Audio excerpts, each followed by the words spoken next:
Assalamualaikum warahmatullahi wabarakatuh. Kembali lagi di 105 Raw FM, nyaman dan bersahaja dalam jangkauan. Dan selamat pagi untuk rekan Raw semua. Pagi menjelang siang ya. Gimana kabarnya di pagi menjelang siang hari ini?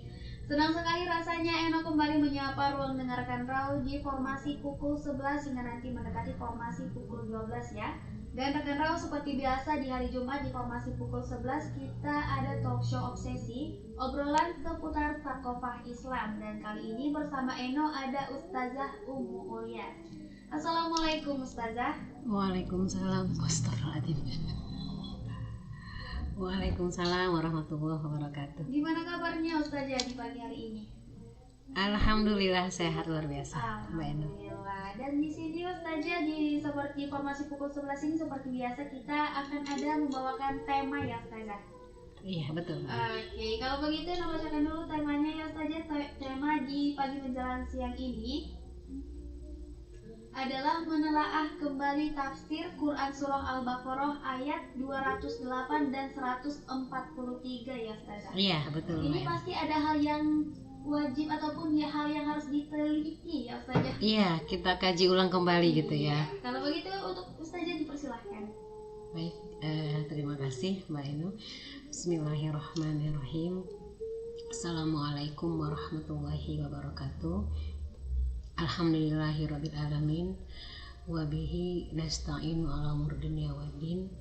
Asyhadu an la ilaha illallah wahdahu la syarikalah wa asyhadu anna Muhammadan abduhu wa rasuluh la nabiyya ba'dah. Allahumma sholli ala Muhammad wa ala ali Muhammad wa ala ashabi ajma'in.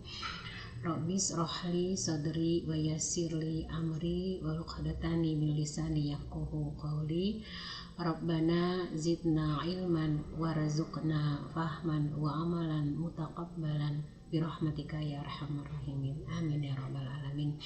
Alhamdulillah, dengan Mbak Eno di sini kita bisa kembali bertemu mendengarkan obsesi yang pada hari ini kita akan membahas satu topik yang boleh kita katakan memang sudah berulang juga sering kita bahas di obsesi, tetapi kenapa ini kita perlu membahas kembali? Karena ada satu hal yang terbaru gitu ya, yang berkaitan dengan adanya kebijakan terkait dengan moderasi, sehingga kita perlu untuk merefresh kembali begitu ya, mengingatkan kita kembali terkait dengan adanya program yang sudah sangat banyak di sekitar kita begitu ya, tentang moderasi beragama. Jadi kita akan membahas kembali pada hari ini tentang Perpres yang terbaru tahun 2023 yang baru saja dikeluarkan tanggal 25 September 2023. Kita bahas juga nanti tentang bagaimana, dari mana sebetulnya munculnya istilah moderasi beragama tersebut, kemudian dampak yang kita rasakan oleh kaum muslimin sampai dengan hari ini, dan kita bahas tentunya bahwa ada dua dalil begitu ya yang sering sekali digunakan sebagai dasar. Yang ini dua dalil yang kita katakan memang kontradiktif begitu ya, yang keliru dalam menafsirkannya. Yang seharusnya kita memang diperintahkan itu adalah untuk dikatakan masuk Islam secara kafah begitu kan, di 208 Al-Baqarah.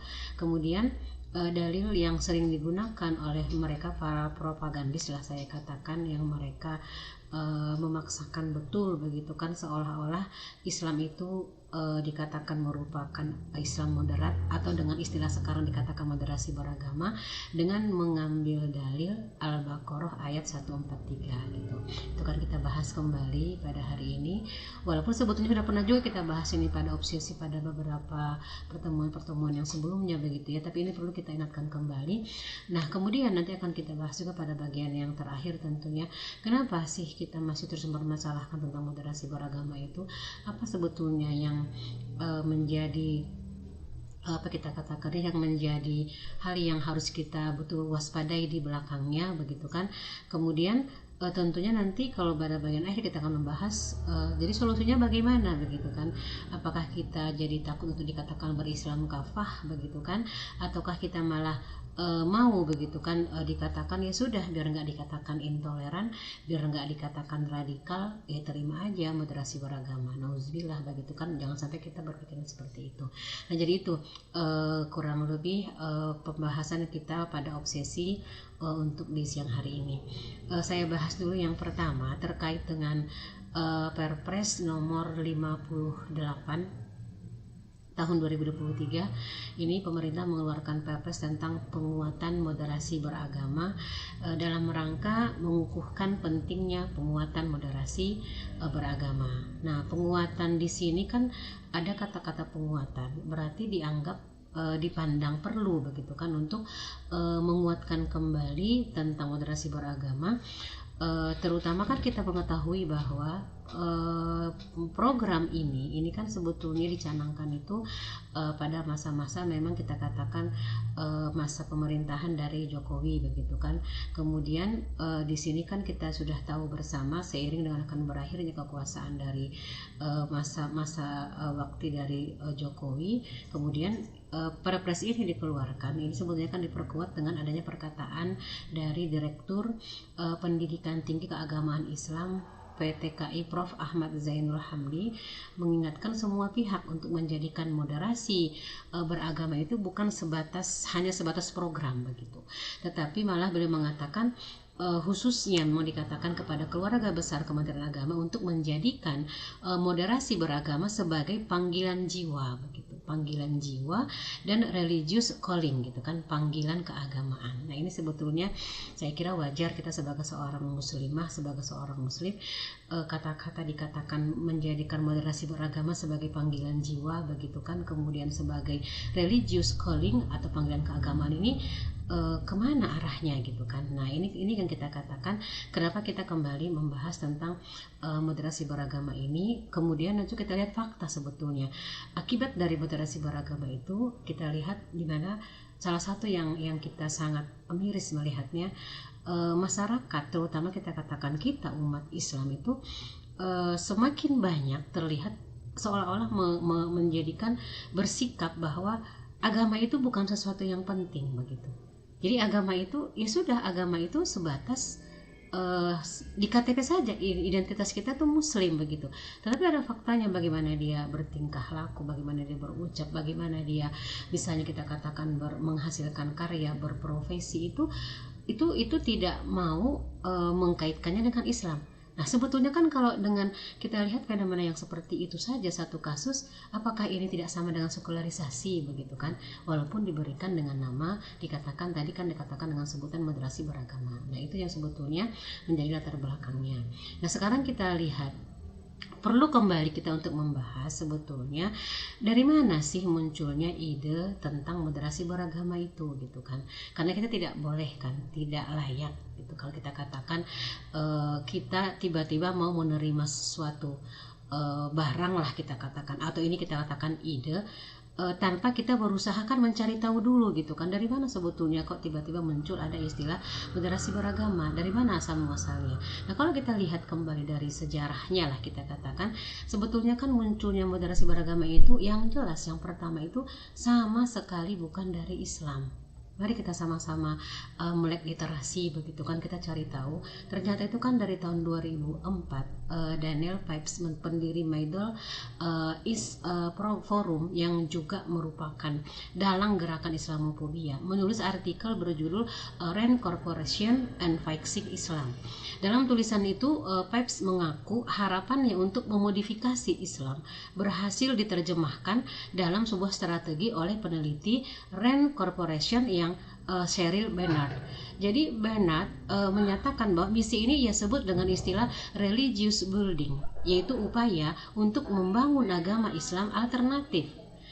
Dan kita tahu Cheryl Bernard ini siapa? Dia berdarah Yahudi. Dan ini dikatakan dia pernah mencetuskan ide untuk mengubah Islam menjadi agama yang pasif, gitu. Agama yang pasif dan tunduk kepada pemerintahan Amerika Serikat. Ia memaparkan itu dalam bukunya yang berjudul Civil Democratic Islam, partners, research, dan strategis. Mereka ingin mengubah Islam karena ajarannya yang murni tidak akan pernah mengizinkan yang namanya non-muslim mengendalikan umat Islam gitu. Sumber daya mereka, tanah mereka, kekayaan mereka, itu mereka tahu itu kan, si Bernard ini gitu kan. Nah, kemudian mereka berencana untuk memasukkanlah konsep-konsep dari mereka gitu kan, dari barat ke tengah-tengah kaum muslimin. Misalnya apa? HAM, gender, demokrasi, dan sebagainya, yang akan memastikan mereka untuk menguasai pemikiran umat Islam dan mengendalikannya. Nah, pertanyaannya kan kita lihat, bisakah Amerika meyakinkan kaum muslimin untuk seluruh dunia untuk menerima Islam ala Ren ini? Jadi kalau saya melihat dari beberapa sumber yang tadi, jadi Islam dengan istilah dikatakan moderasi itu, moderasi beragama dengan Islam modern itu sebutannya merupakan Islam ala Ren gitu kan. Ren Corporation yang merupakan lembaga think tank dari Amerika. Ternyata kan kita lihat apa yang mereka inginkan itu kan ternyata tidak terlaksana. Ren Corporation sendiri mengakui mereka gagal gitu kan. Gagal menggunakan kalau mereka yang bergerak untuk menyampaikan yang namanya Islam alternatif tadi ke tengah-tengah kaum muslimin. Maka apa yang mereka lakukan? Akhirnya mereka bersembunyi di belakang program ini dan mereka jadikanlah boneka-boneka mereka yang ada di garis terdepan siapa? Kita umat Islam. Jadi akhirnya apa? Di antara kita yang akhirnya saling pecah gitu kan, saling curiga dan sebagainya. Padahal sebetulnya apa yang mereka bawa itu dengan memberikan Islam alternatif, dengan mengatakan sebagai Islam moderat begitu kan, sekarang dengan Islam moderasi beragama, itu sama sekali kan bukan dari Islam. Nah, ini strategi mereka. Mereka membuat strategi tadi itu, mereka ada di belakang. Kemudian umat Islam sendiri nanti kita katakan tadi boneka yang menjadi pelaku utamanya dalam buku Building Moderate Muslim Network. Nah, di situ bisa dilihat bagaimana mereka menjadikan mitra ideal mereka dalam untuk bagaimana bisa melaksanakan program Islam alternatif dari Islam ala Ren Corporation itu di dalam pekerjaan mereka untuk menjalankannya itu mereka ada di belakangnya. Mitra mereka siapa? Muslim dari dalam komunitas umat Islam yang akan bekerja untuk kepentingan siapa? Amerika gitu. Mereka pun merekrut tokoh-tokoh Muslim yang berkeinginan dengan bahasa mengatakan memodernkan dan mereformasi Islam sesuai zaman sebagai pengemban ide. Kemudian ide ini lantas dikenal dengan istilah Islam moderat zaman dulu, kemudian sekarang dirubah nama menjadi moderasi beragama. Ya, dan perkembangannya tinggal sampai hari ini gitu kan. Jadi dulu mereka gagal dengan istilah Islam moderat karena tercium juga oleh umat Islam, kemudian kita ganti rubah menjadi moderasi beragama. Sebelum Islam moderat namanya apa? Jaringan Islam liberal gitu kan. Jadi kita harus melek literasi begitu kan. Harus betul-betul kita jangan hanya menerima program tersebut tanpa berusaha dulu mencari tahu dari mana asalnya, kemudian kemana arahnya, kemudian yang paling penting lagi sesuai enggak itu dengan ajaran-ajaran pokok Islam gitu kan, ajaran dari akidah kita umat Islam, kemudian kepada syariat Islam. Jadi tidak hanya langsung mengatakan ya sudahlah mau gimana, itu kan program, namanya program kita harus ikut mensukseskannya. Nah, jangan lagi seperti itu gitu karena mudah-mudahan dengan sedikit tadi gambarannya nanti kita bahas langsung tentang tafsirnya, bahwa yang namanya Islam moderat itu kemudian dengan moderasi beragama itu ternyata itu adalah Islam ala Ren Corporation, sama sekali bukan Islam yang berdasarkan kepada Al-Quran kemudian kepada As-Sunnah. Demikian dulu yang kita bahas, Mbak Eno. Baik. Masih dari kawasan Jalan Jenderal Sudirman nomor 219 Kota Padang Sidimpuan 105 Raw FM, nyaman dan bersahaja dalam jangkauan. Gandakan Raw, Weno dan juga Ustazah Ummu Ulia kembali lagi untuk menyapa ruang dengar Anda untuk melanjutkan pembahasan yang tadi ya. Dan di sini tadi sudah disampaikan oleh Ustazah ada beberapa kebijakan-kebijakan yang terus diregenerasi untuk diterima oleh masyarakat ya Ustazah, khususnya untuk umat Islam.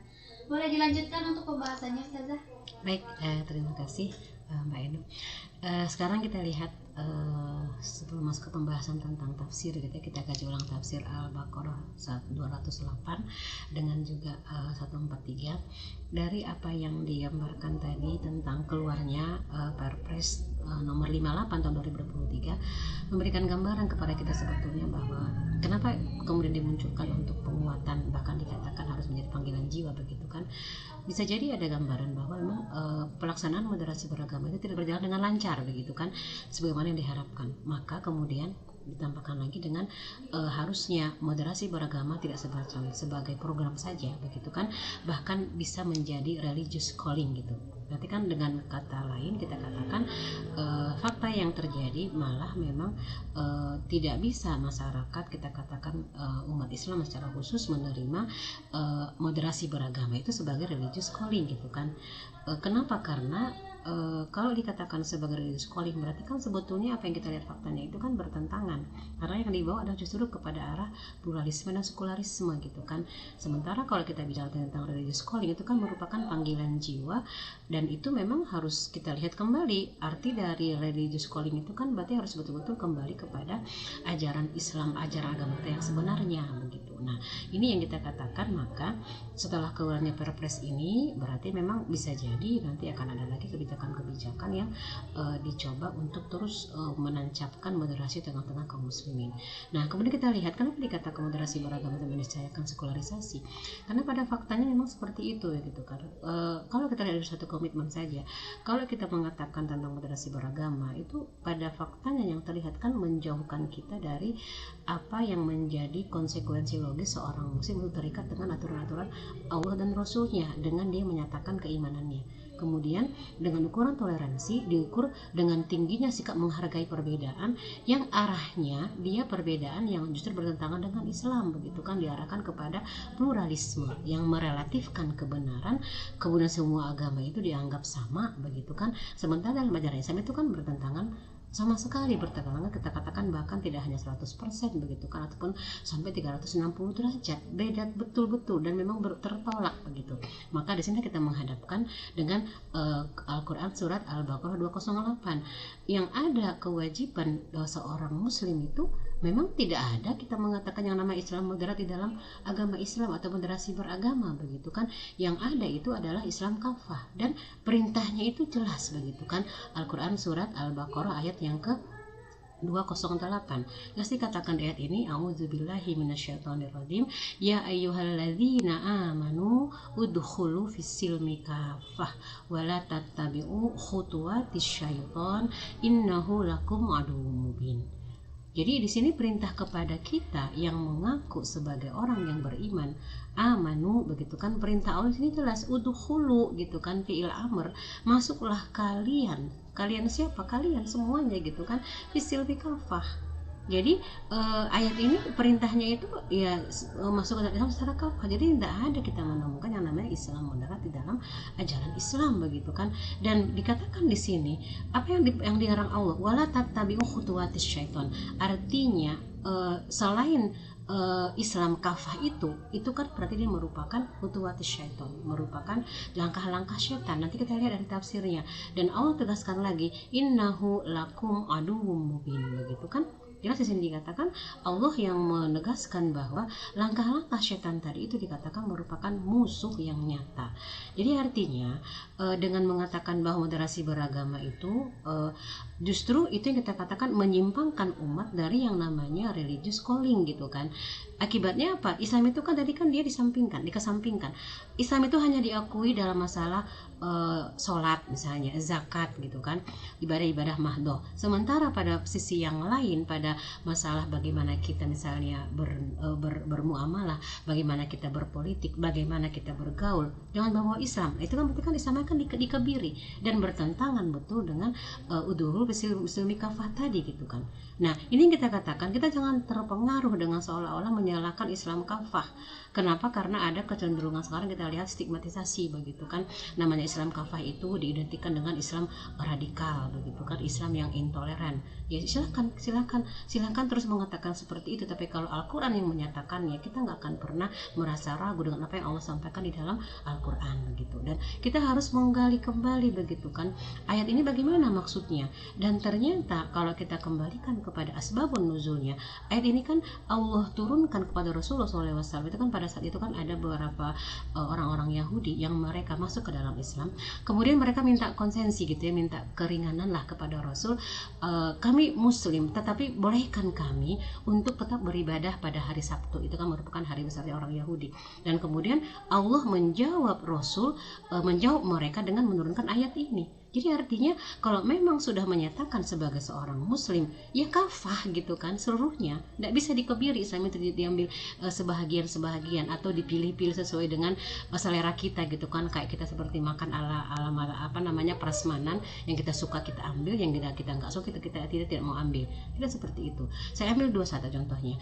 Misalnya bagaimana Imam Ibnu Jarir At-Tabari rahimahullah menafsirkan ayat Al-Baqarah 208. Beliau mengatakan ayat ini menyatakan bahwa wahai orang-orang yang beriman, wahai orang mukmin, kerjakanlah syariat Islam secara keseluruhan.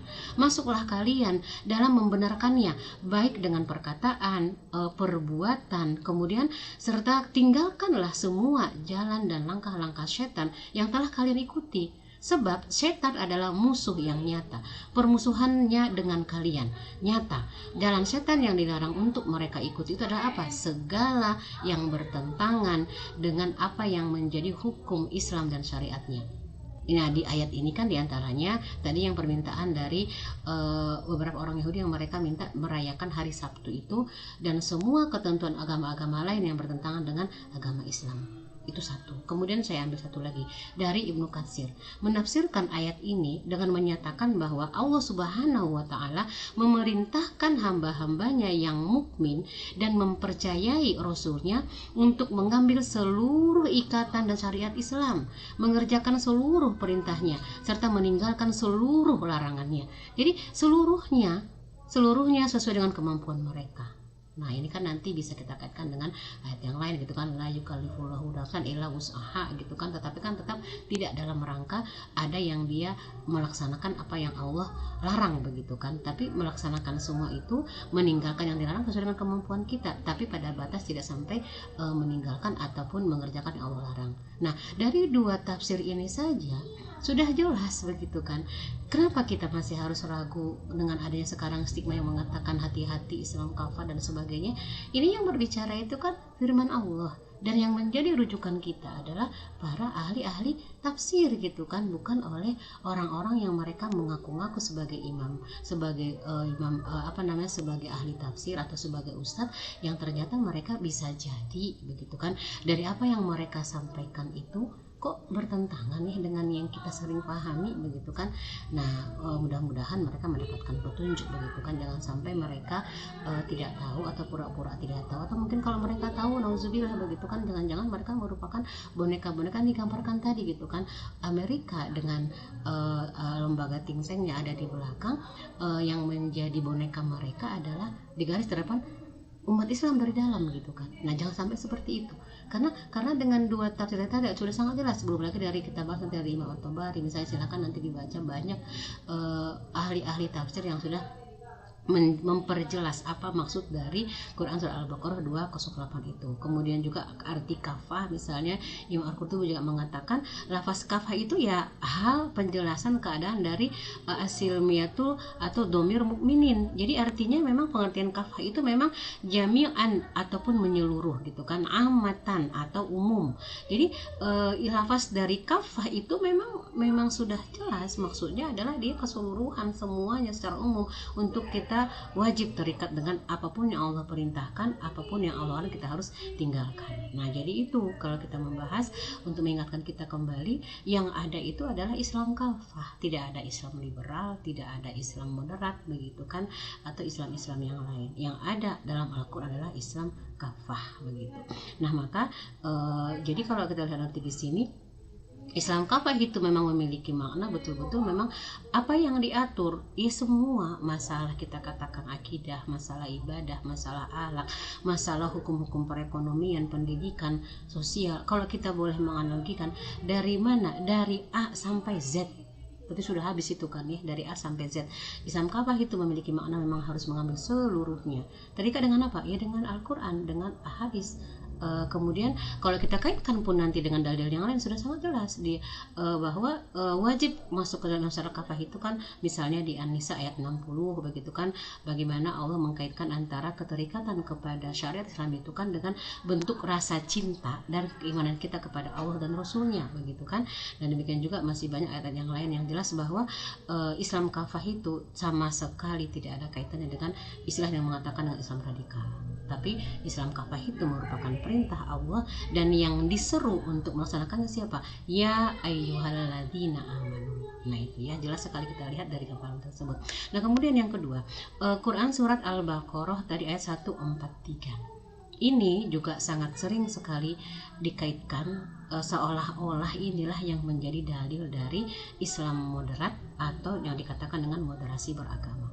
Nah dikatakan di ayat ini, a'udzubillahi minasyaitonirrajim, wa kadzalika ja'alnakum ummatan wasatan litakunu syuhada'a 'alan nasi. Nah ini saja kan ini ayatnya panjang tidak saya lanjutkan sampai ke bawah. Jadi ada kata-kata di sini ummatan wasaton litakunu syuhada 'alan nasi gitu ya, wa yakuna rasulu 'alaikum syahidan. Nah, jadi di sini kata-kata tadi wa kadzalika ja'alnakum ummatan wasatan inilah yang kalau saya mengatakan sih dipelintir begitu ya. Dipelintir seolah-olah tuh ada kan kata-kata ummatan wasaton, umatan yang adil dan pilihan begitu. Tapi kalau kita ingin mengetahui apa maksud dari umatan wasaton itu sama juga dengan yang tadi. Coba kita cari tafsir yang kita katakan dari ulama-ulama yang kita katakan mereka yang sudah diakui sebagai ulama tafsir begitu kan, bukan ulama-ulama tafsir yang muncul di zaman-zaman sekarang gitu kan. Nah kita menelaah dari mereka. Tafsir ini jelas mengatakan bahwa Allah Subhanahu wa taala berfirman wa kadzalika ja'alnakum ummatan wasatan, artinya apa? Demikian pula kami telah menjadikan kalian sebagai umat yang adil dan pilihan. Dalam bahasa Arab kita bahas ayat ini kan dalam bahasa Arab. Arti dari wasat itu bermakna itu khiyar. Kalau bahasa Indonesia itu kan kesannya kalau wasat itu kan di tengah-tengah. Tapi dalam bahasa Arab itu bermaksud dia khiyar, yang terbaik kemudian pilihan. Nah, dari para mufassir mengatakan wasat dalam ayat ini adalah bermakna khiyar, bermakna dia yang terbaik, yang dia merupakan pilihan. Jadi artinya status umat Islam yang terbaik itu tidak bisa dilepaskan dengan apa? Dengan risalah yang diberikan kepada mereka melalui Rasulullah itu kan, yaitu risalah Islam. Jadi dikatakan sebagai umatan wasaton itu umat yang adil dan pilihan tidak bisa kita lepaskan dari karena mereka menerapkan Islam yang telah Allah perintahkan kepada mereka yang melalui Rasulullah. Ibnu Katsir pun menyatakan ketika umat ini dijadikan sebagai umat wasat, Allah mengkhususkan mereka dengan syariah yang paling sempurna. Yaitu apa? Manhaj yang paling lurus, kemudian mazhab yang paling jelas. Jadi oleh karena itu diterima dikatakan umat Islam itu menjadi umat yang mulia, yang wasaton itu apabila mereka menjalankan dan mengembangkan risalah tersebut gitu kan. Jadi bukan arti jalan tengah, arti dari menyatukan dua kutub dan sebagainya. Dan ayat ini diperkuat dengan Al-Quran surat Al-Imran ayat yang ke-110 gitu kan. Ini sangat jelas, kita sering insya Allah sudah sangat familiar dengan ayat ini. Dikatakan kan kita sebagai umat yang terbaik kan. Al-Imran 110 kuntum khairu ummatin ukhrijat linnas. Tapi apa yang menjadi cirinya? Ta'muruna bil ma'ruf wa tanhauna 'anil munkar wa tu'minuna billah. Jadi umatan wasaton itu yang adil yang dikatakan tadi itu adalah umat yang mereka berarti aktivitas mereka apa? Amar ma'ruf nahi mungkar. Kemudian mereka beriman kepada Allah gitu kan. Maka menurut Abu Sa'id Al-Khudri pun bahwa dari Al-Khudri juga dari Mujahid, dari Qatadah, dari Ar-Rabi, kata wasat dalam ayat ini adalah adil. Nah, arti adil kembali ke yang tadi, umat yang mereka khiyar, umat yang mereka pilihan begitu kan, yang mereka lekat dengan mereka untuk mengimani Islam dan melaksanakan semua yang menjadi syariat Islam begitu kan dari Allah dan Rasulnya. Jadi kalau misalnya masih dikatakan bahwa umatan wasatan tadi dipelintir seolah-olah menyatakan itu adalah menerjemahkan dengan Islam moderat dengan gambaran Islam ala Rand Corporation tadi, berarti kan sudah bisa kita lihat gitu kan, bisa kita mengkajinya, bisa kita memahaminya, ya memang tidak ada Islam itu, ya dalil ini pun sama sekali tidak bisa kita gunakan sebagai dalil untuk apa, untuk mengatakan bahwa Islam itu merupakan Islam moderat begitu kan, atau moderasi beragama dengan menjadikan ini sebagai dalilnya. Nah kemudian bagi ini mengatakan apa, dinyatakan bahwa dengan mempunyai predikat dikatakan sebagai umat yang wasaton tadi ada konsekuensinya gitu kan. Jadi pada frase berikutnya Allah menyatakan bahwa menjelaskan tugas yang harus mereka emban itu apa. Mereka dikatakan litakunu syuhada 'alan nas, agar kalian menjadi saksi atas perbuatan manusia. Karena kan kita umat yang terbaik. Kemudian tadi perintahnya apa? Ta'muruna bil ma'ruf wa tanhauna 'anil munkar. Kata syuhada di sini jamak dari syahid gitu kan. Syahid berbentuk mubalaghah dari kata syahid. Status umat Islam di sini kan sebagai umat yang adil dan pilihan, mereka membuat mereka amat tepat ditetapkan sebagai saksi atas seluruh umat yang lain. Nah demikian juga dengan Rasul pada frase berikutnya, wa yakuna ar-rasul alaikum syahidan. Dan Rasul pun Muhammad yang kita sudah betul-betul yakini sebagai pembawa risalah dari Allah kepada kita, menjadi saksi atas kalian. Dapat dipahami juga karena perkara yang beliau bawa adalah agama yang terakhir gitu kan, perkara adin yang tugas utamanya apa? Menyampaikannya kepada seluruh manusia. Nah jadi sebetulnya dari awal ayat ini sampai dengan akhir ayat ini, dan dari penjelasan kita tadi membahas belum semua ya dari ahli tafsir, tidak ada satupun yang menggambarkan dari para ahli tafsir itu yang menjadikan dalil ini sebagai seolah-olah Islam itu ada di tengah-tengah begitu kan, menjadi penengah gitu kan, menjadi apa istilahnya ya dua kubu yang dia berseberangan, ya udah kita ambil tengah-tengahnya.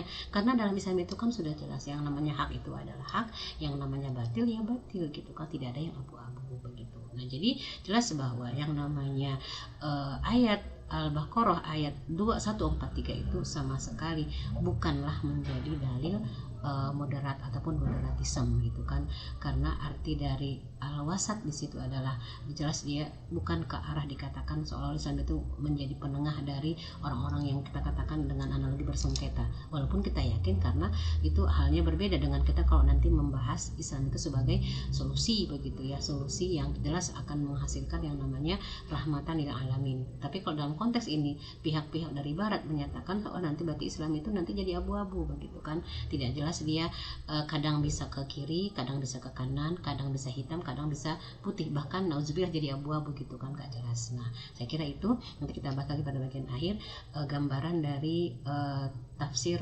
Al-Baqarah 208 kemudian Al-Baqarah dari ayat 143. Demikian Mbak Ena.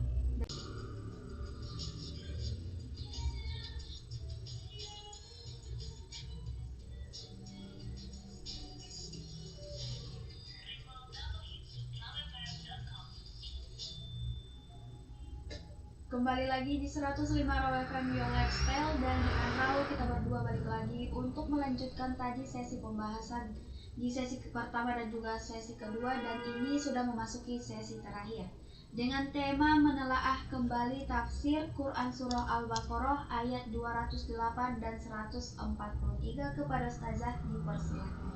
Baik, terima kasih Mbak Eno. Kita masuk sesi terakhir. Jadi tadi sebagai penguatan dari dalil yang terakhir yang kita bahas gitu ya di Al-Baqarah 143 itu, sebetulnya kalau dengan pengkajian yang lebih cermat dan objektif lah, kita jangan kita subjektif dengan ayat itu, sebetulnya justru menunjukkan bahwa pengertian yang bertolak belakang betul dengan paham moderat begitu. Di antaranya apa? Misalnya yang pertama, makna wasat tadi sudah kita bahas. Jelas dia menunjukkan bahwa kalau dari sisi bahasa kan memang awalnya kita katakan wasat itu kan berada di tengah-tengah.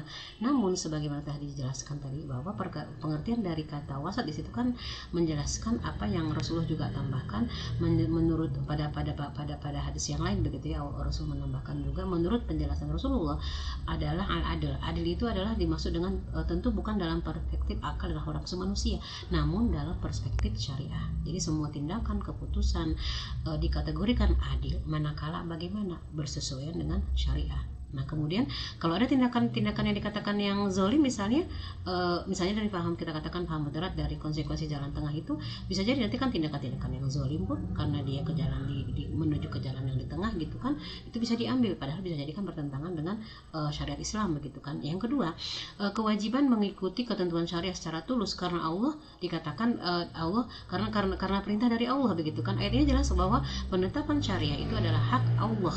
Penggunaan ada kan tadi dikatakan dalam domir itu kan domirna dalam frase uwama ja'alna al-qiblah itu kan menunjukkan bahwa Allah lah yang memiliki wewenang dalam menentukan dikaitkan tadi dengan ayat tersebut begitu kan. Jadi manusia wajib mentaati ketetapan itu, ketetapan yang memang itu berdasarkan semata-mata karena keikhlasan mereka untuk karena Allah Subhanahu wa taala gitu kan.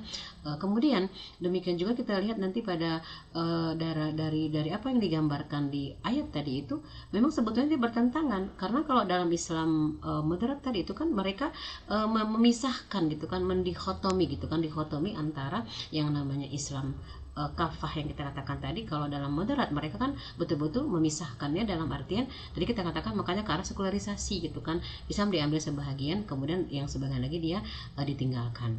Nah jadi kalau tadi kita kembali kepada apa yang menjadi hal yang terbaru yang disampaikan dari Kemenak tentang religious calling. Sebetulnya kalau kita membahas tentang religious calling itu apakah memang dengan moderasi beragama itu kita katakan itu akan menjadi religious calling gitu kan.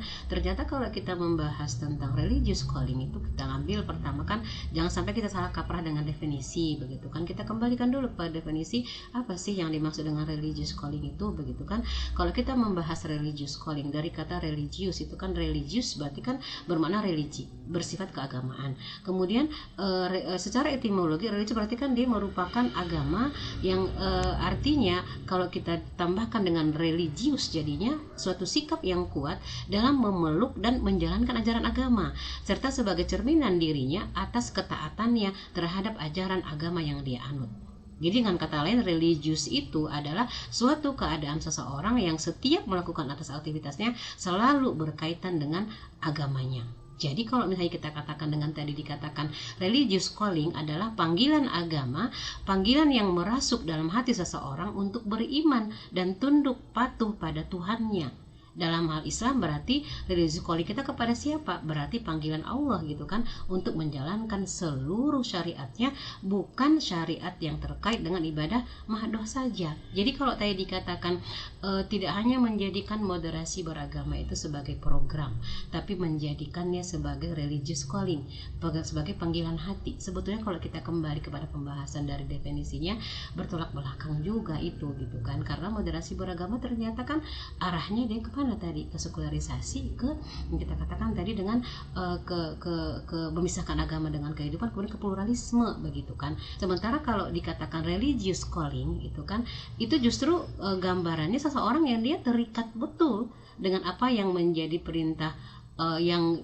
al-khaliq yang dia imani, kemudian dia betul-betul merasakan adanya panggilan dia yang merasuk ke dalam hatinya untuk mengimaninya, kemudian muncullah rasa tunduk gitu kan. Nah jadi ini terkadang kita memang sering gitu ya di masa-masa sekarang ini itu mengucapkan melontarkan suatu definisi tetapi tidak betul-betul mencari tahu dulu artinya. Jadi terkadang menggunakan definisi jadi malah dia bertolak belakang gitu. Karena kalau dengan mengatakan religious calling itu sebetulnya itu merupakan, kalau kita kembalikan kata kemarin berarti dia Islam kafah sebetulnya gitu kan. Nah kalau dikatakan moderasi beragama itu menjadi religious calling ya bertolak belakang gitu kan. Nah itu mari sama-sama kita harus akan meningkatkan kembali menambah ilmu kita gitu kan, menambah literatur kita, rajin kita membaca begitu kan agar jangan sampai terjebak dengan penggunaan istilah-istilah yang terkadang justru bertolak belakang dengan fakta yang sebetulnya. Nah sementara kalau ide moderasi itu kan jelas dia sekularisasi Islam gitu kan, bukan yang merupakan gambaran dari arti sebenarnya religious calling begitu kan.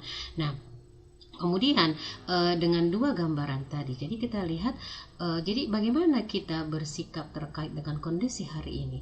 Kita kembali tetap kepada bahwa apapun yang kita lakukan gitu kan, jelas bahwa kita juga memahami tentunya dengan keimanan kita itu kan apa konsekuensi berikutnya. Jelas dikatakan dalam sebuah kaidah fikih, al asalu fil af'ali at-taqayyudu bi hukmi syar'i, begitu kan, hukum asal dari semua perbuatan itu adalah terikat dengan hukum syara. Nah, diperkuat lagi tadi dengan Al-Baqarah 208 itu apa perintah Allah kepada kita? Udkhulu fis-silmi kafah gitu kan, masuklah kalian ke dalam secara kafah gitu. Jadi nggak usah kita pedulikan kalau ada yang mengatakan ini, mengatakan itu, mengatakan A, mengatakan B, mengatakan C. Kalau memang itu dari Al-Quran, ya kita cari tahu dari orang-orang, dari para ulama yang hanif begitu kan, yang ikhlas, yang mereka betul-betul membedakan mana yang hak, mana yang batil. Kita harus jeli begitu kan, jangan mudah menerima tafsiran ataupun menerima penjelasan dari para ulama yang kita katakan nauzubillah gitu kan, ulama-ulama syuk gitu kan, yang mereka adalah ulama-ulama yang buruk begitu kan, bukan ulama-ulama yang hanif dan ulama-ulama yang kita katakan yang ikhlas. Nah, justru kalau kita terjebak dengan ulama-ulama yang seperti ini, akhirnya kita malah ikut juga jadi terjebak dengan mengkotak-kotakan Islam, mengadu domba sesama umat Islam begitu kan. Padahal sudah jelas tadi kita bahas di awal bahwa yang namanya Islam ala Rand Corporation tadi itu berarti kan bukan dari Islam. Tetapi kalau yang namanya Islam kafah itu dari mana? Dari Al-Baqarah 208 begitu kan. Al-Baqarah itu berarti firman Allah gitu.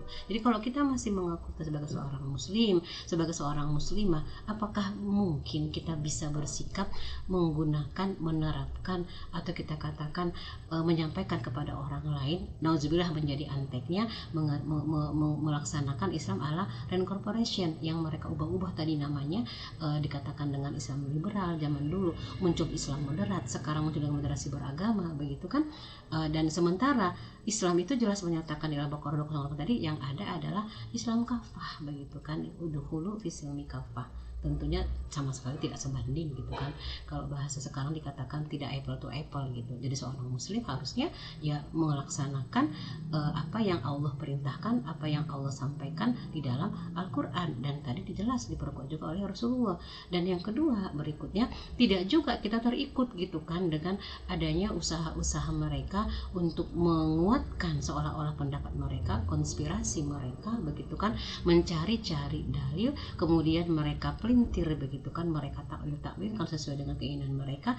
Dan ternyata tadi sudah kita bahas, pada faktanya kita membahas secara cermat, secara objektif, apa yang mereka jadikan sebagai dalil itu dengan apa yang mereka coba untuk menguatkan moderasi beragama itu ternyata kan bertentangan gitu kan dengan apa yang ada pada ayat tersebut. Nah, jadi itu silahkan apakah kita akan terus menerima penafsiran yang justru bertentangan dengan arti ayat itu sendiri, kita tidak mengikuti bagaimana dari para ahli tafsir, kemudian bagaimana juga Rasulullah menguatkannya juga dengan hadis yang sudah kita imani begitu kan. Nah, itu kan menjadi suatu hal yang harus kita betul-betul tidak menjadi orang yang cuek gitu ya, harus kita pelajari, kita cari tahu begitu. Maka dengan apa yang kita gambarkan tadi itu ya memang tidak ada sama sekali dalil ataupun dasar kita untuk menerima seolah-olah ada loh dalil dari Islam moderat itu di Al-Baqarah 143 gitu kan.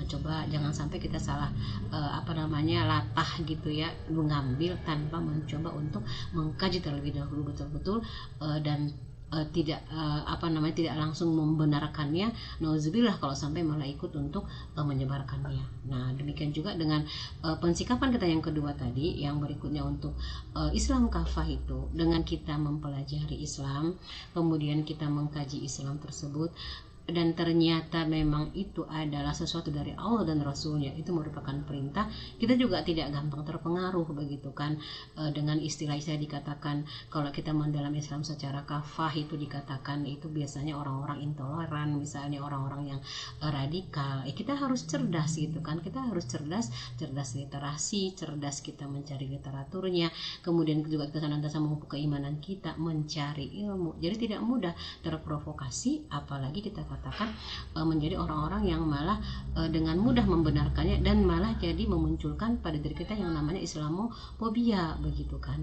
Nah kemudian kita sebagai seorang misalnya guru, sebagai seorang dosen atau mungkin mahasiswa tidak terjebak juga dengan kan itu sudah merupakan program. Ya program satu sisi oke, tapi kan kita punya kewajiban juga untuk betul-betul mencari tahu juga benar nggak sih ini gitu kan, benar nggak sih yang itu, baru kita juga ikut untuk mensukseskan program tersebut. Karena kalau kita kembalikan kepada misi utama, visi utama kita sebagai seorang muslimah, kita kan sudah jelas Allah perintahkan itu adalah untuk apa? Wa khalaqtul jinna wal insa illa liya'budun. Jadi nanti apapun yang kita lakukan itu dalam rangka beribadah kepada Allah. Nah kalau kita dihadapkan pada kondisi karena itu sebuah program, nah kita bisa evaluasi diri kita bisa pelajari gitu kan, kalau itu memang harus kita sukseskan, bertentangan tidak dengan visi seorang muslim yang mengatakan dalam rangka beribadah gitu kan, ya mustahil kan ya kalau kita mengatakan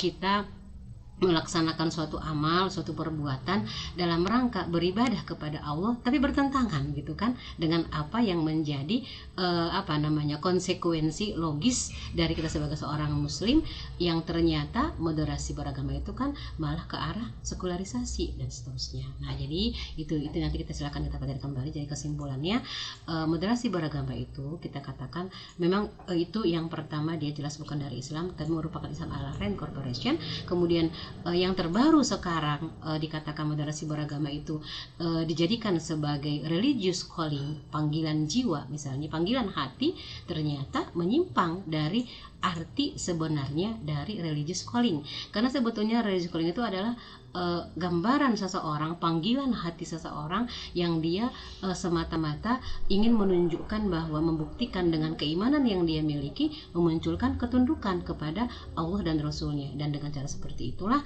maka kita umat akan merasakan bahwa Islam itu adalah sebagai solusi. Solusi apa? Solusi seluruh permasalahan kehidupan umat Islam dan bahkan kita katakan umat manusia. Maka dengan menjadikan Islam sebagai solusi itulah kita akan merasakan yang namanya Islam itu sebagai rahmatan lil alamin. Jadi tidak ada alternatif yang lain, tidak ada Islam yang lain apalagi Islam ala Rand Corporation. Yang ada adalah Islam kafah, kemudian tunduk kepada Islam, sami'na wa ata'na dalam hal apapun dari masalah A sampai dengan masalah Z. Demikian, wallahu a'lam bishawab. Terima kasih Mbak Eno. Wassalamualaikum warahmatullahi wabarakatuh.